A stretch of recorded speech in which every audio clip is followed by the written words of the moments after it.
All right. Hello, everybody. Welcome back into the NASDAQ Options Superstars program. I did want to get a video out here highlighting our Pepsi trade from yesterday afternoon. Walk you through what was the basis for the trade, what criteria were we looking at for that trade, and then I'll walk you through how we plan on managing it here going forward. Before we get over to that chart, just some quick general thoughts on the overall market.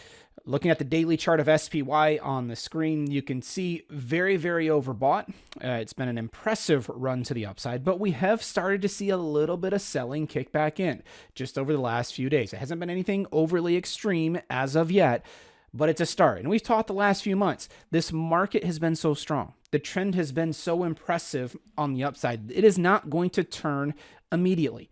It's going to be a process. There's going to be some back and fill in here. It's going to be a stair-step move where we get some selling. The dip is bought. What we need to see happen is those rallies need to be sold. Every dip has been bought now for months. We need to see some of those rallies fail.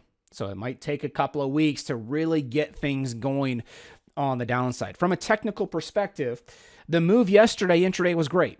We did break down through the 8-period exponential moving average. That's that solid pink line on the chart. However, that is not enough.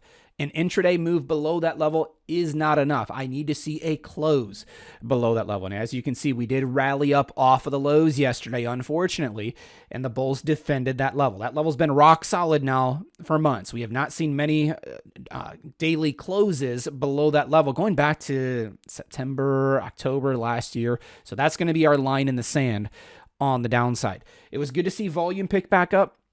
We did almost hit 75 million shares yesterday, which is definitely an increase over what we've seen the last few weeks. It's still not great. I still want to see us closer to 100 million shares. If we're in that 80 to 100 million share range, it definitely becomes easier for us to get fills on trades. So it's a start yesterday. We'll see if it starts to carry into day 2, 3, 4. Today is options expiration. Those normally favor the upside. We'll see if that happens again today. Anything can happen in this market, right? We're so overdone. I would love to see some selling going into the weekend. And if that happens, if we do get some of that selling into the weekend, that could certainly escalate into next week. There's definitely a pretty big air pocket on the downside here going into next week. Now, moving over to the chart of Pepsi, everything I just talked about on the daily chart of SPY really holds true here for Pepsi as well. We have seen a nice steady move to the upside. It's been impressive. We started to see some rollover here the last few days, and that was the main reason why we took the long put. So let's talk through the exact criteria that we used. Down at the bottom of our chart, we've got our histograms, and the one that we were using yesterday was the green and red histogram, known as our sentiment indicator. Once it went from green to red here, it went from bullish to bearish mode. The bearish sentiment is starting to take over. That on its own is not enough to trigger us into a trade. We have to wait for confirmation from our moving averages up above. And the one that I was using for that yesterday was the blue and the red indicator. That's the 8-period exponential moving average. We have built in some custom color coding there. It's one of our favorite indicators. I love the 8-period exponential moving average. Very, very powerful indicator. And what I do, I wait for that indicator to go from blue to red, indicating that the trend has now rolled over to the downside. And then I wait for price action to close below that moving average. Once it does, the final step in the process is we do ask for a breakout. We ask for a breakout below the low of the candle that has closed below the moving average. That happened yesterday. You can see on this candle yesterday, midday, the moving average was clearly red.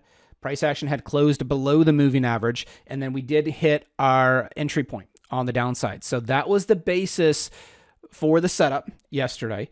Again, red sentiment indicator, moving average up top rolled over, price action closed below the moving average, and we did get our entry point to be touched. That was the basis for the long put. Looking at the trade page, let's go over there now.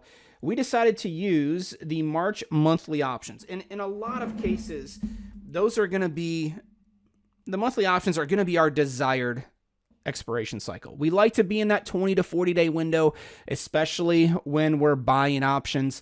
We do like to use the monthly options when available inside of that window because they just tend to have better liquidity. And this makes it easier for us to get fills on trades. So in the alert yesterday, we talked about using the 145 puts. To place that order, all you have to do is come over and left click on the ask price of the 145 puts, and that's going to pop up an order down at the bottom. We can change the quantity of contracts down there. We can change the price if we want to. All you have to do is click on the plus or minus buttons there, and you can change the quantity. You can also change the price as well. From our alert yesterday, we mentioned we want to get filled at $3 or lower. I don't care if it's 2 hours after the alert comes out, if it's the next day, as long as you can get in at $3 or better, the trade is still valid. And you can just go ahead and click on confirm and send, and that'll send the order. Now, yesterday we were filled at $2.80. What does that do for us? Well, that number, whatever your fill price is crucial because that allows us to create the closing orders immediately if we wanted to. Our target level is always going to be a 100% return when we're buying an option or when we're buying a vertical spread. So in this case, if I bought the option for $2.80, my initial target is going to be at $5.60. It's 2 times what I paid for the option. My risk is limited to 50% of what I paid for the option. So in this case, my stop is at $1.40, half of what I paid for the position. You can create those closing orders immediately if you wanted to. We will always send you out the alerts whenever we make an adjustment to a trade or close out of a position. We'll circle back and alert you. That way you're always in the loop from start to finish on every trade that we make. So this is a bearish position. Ideally, we want Pepsi to move lower. The quicker, the better for us. That way the time decay doesn't add up. So we'll see what happens. We'll track it closely here going into early next week. Let's also pull up the Tastyworks platform so I can show you there. If you are using any of the other broker platforms out there, if you're using Fidelity or Schwab, that's fine.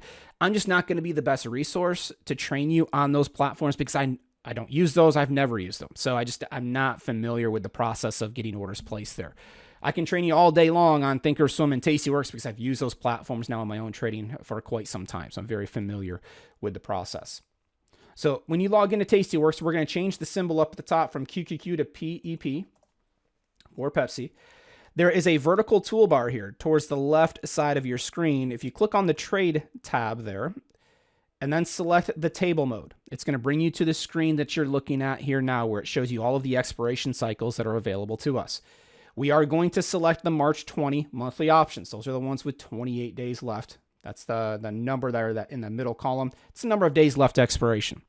So from our alert yesterday, we mentioned we do want to use the March monthly options. The call options are on the left. The put options are on the right.